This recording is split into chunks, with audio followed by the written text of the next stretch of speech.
안녕하세요. 아는 게 돈이다 한량입니다.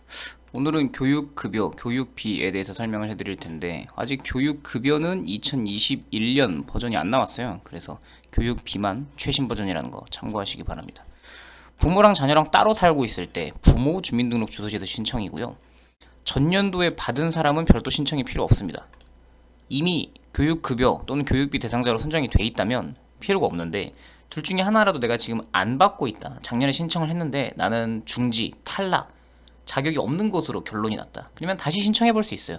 뭐 자격이 또 새로 변동이 됐을 수도 있는 거니까. 소득이 줄거나 뭐 재산이 줄거나 있을 수 있는 거니까.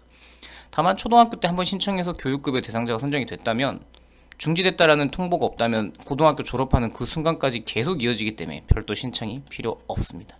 그러니까 이 영상은 올해 아마 초등학교 입학하시는 분들이 관심을 가지셔야 될 것 같아요. 혜택, 교육급여와 교육비가 달라요. 어차피 다 뭐 받는 사람 입장에서 보면 현금으로 지원받거나 뭐 학교에서 주는 거기 때문에 큰 차이가 없어 보이는데 내용이 다릅니다. 교육급여에는요 부교재비, 그러니까 교재는 아마도 학교에서 주는 교과서가 될 테니까 부교재를 하라고 그런 명목으로 돈을 이만큼씩 줍니다. 초등학생은 약 10만원부터 고등학생은 약 30만원까지 연 1회 본인의 계좌로 지급이 되고요. 학용품비, 이것도 실제로 학용품에 쓰라고 직접 돈을 준다기보다 그런 명목으로 이런 금액을 드립니다. 본인 계좌로 입금을 해주고요. 또는 이제 교육급여에서는 고등학생만 해당되는 게 있는데 고교 입학금, 수업료, 교과서 대금을 이거는 본인한테 주는 게 아니라 학교로 줍니다. 그래서 나는 왜 못 받았지? 네, 학교로 간 겁니다. 교육비도 두 가지가 있는데 초중고 모두 받는 경우가 있고 고등학생만 받는 경우가 있어요. 초등학교, 고등학생, 초중고 모두 받는 게 급식비, 방과 후 수강권, 교육정보화 지원. 교육정보화 지원에는 두 가지 혜택이 있는데요. PC, 컴퓨터를 직접 주는 게 있고 인터넷 통신비, 달달이 나가는 통신비를 일부 지원해 주는 게 있습니다. 나는 왜 교육급여, 그러니까 교육비 대상자고 교육정보화 지원 신청했는데 PC가 안 나와?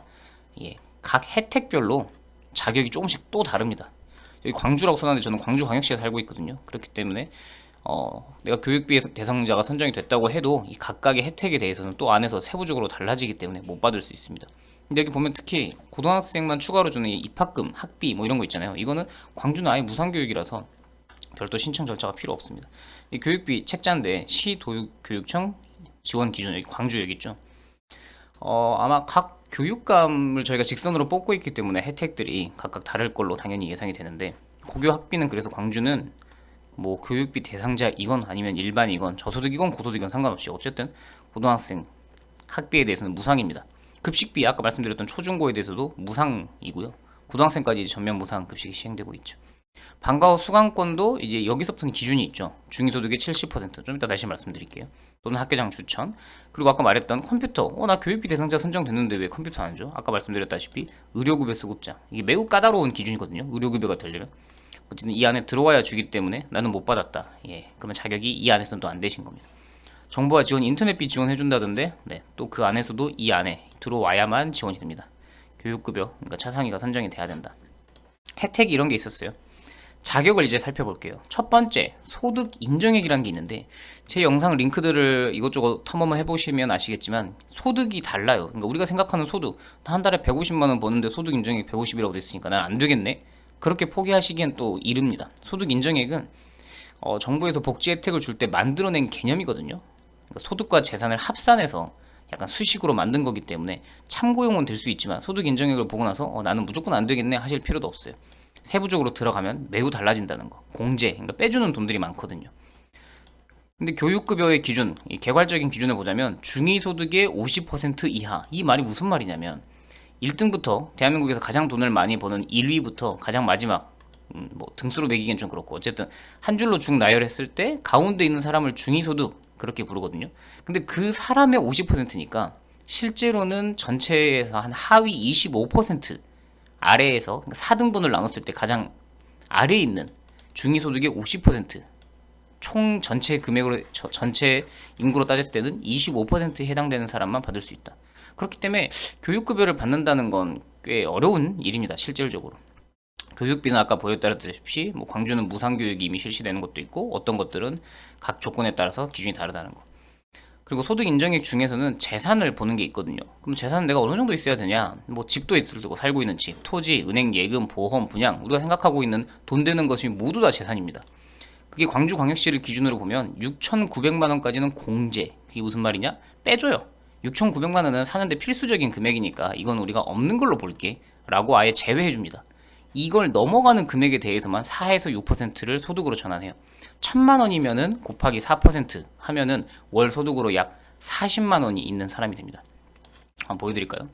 제가 저 금액을 초과했어요. 이게 1,000만 원이죠. 곱하기 4% 보셨죠? 한 달 소득이 약 40만 원으로 환산된다. 그러니까 소득이 너무 많거나 또는 반대로 재산이 너무 많아서 이걸 합쳤을 때 만들어낸 소득 인정의 기준이 넘어갈 수 있다는 거. 여기까지는 사실 자신이 좀 저소득이다 라고 생각을 하면 이 안에는 대부분 통과를 할 텐데, 요즘 이제 이 부분이 아주 문제가 되죠. 문제라기보다는 이미 법이 그렇게 돼 있으니까. 자동차는요, 원칙적으로는 그 판매 가액, 여러분이 지금 중고차 가지고 계시죠?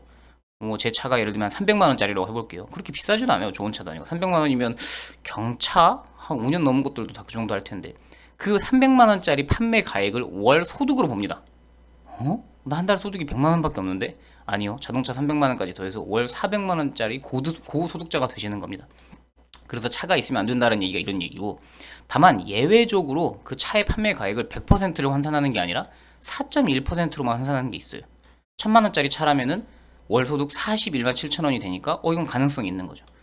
그 얘기인 즉슨 아래에 해당하는 사람들, 아래에 해당하는 차를 갖고 계신 분들은 한번 신청해 보시면 되지만, 나는 차 때문에 안 되겠네, 그걸 확인하실 방법도 되는 거죠.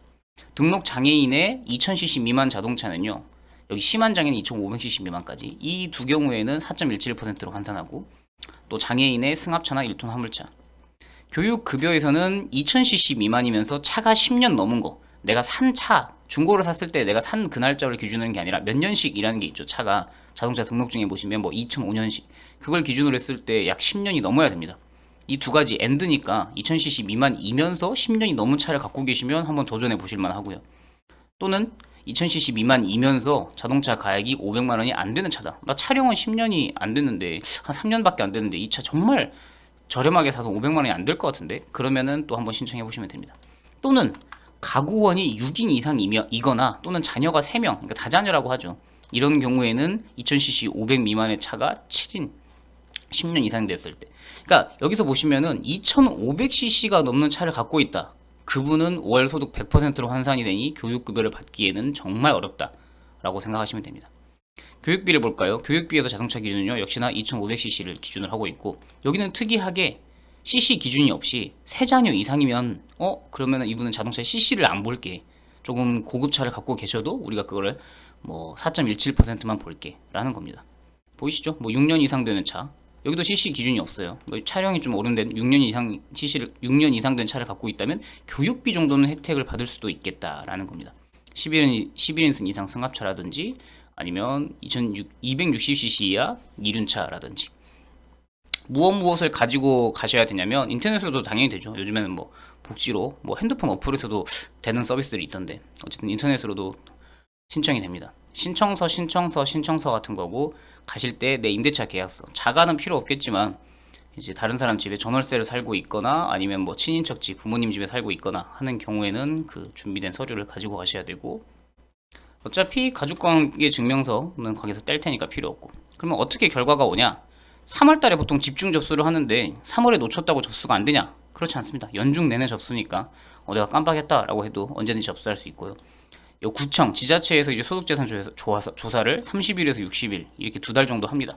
그리고 나서 이제 결정이 되고 나면 최종적으로 학교에서 문자로 4에서 5월 정도. 그러니까 내가 3월 2일날 신청을 했는데 왜 이렇게 소식이 없어? 한 2달 넘게 걸립니다. 아까 그 인터넷 통신비는 교육청에서 통신사로 직접 지급하기 때문에 저한테 들어오는 게 없고 할인받는다 생각하시면 될 것 같고, PC는 아까 자격이 매우 까다롭지만 해당이 되면 가구에 방문해서 설치해 준다고 합니다. 오늘은 이렇게 교육급여와 교육비에 대해서 살펴보았고요. 이미 받고 계시는 분은 신청할 필요가 없다는 거 다시 한번 알려드립니다. 그러면 다음 시간에 또 다른 영상으로 찾아오겠습니다. 안녕!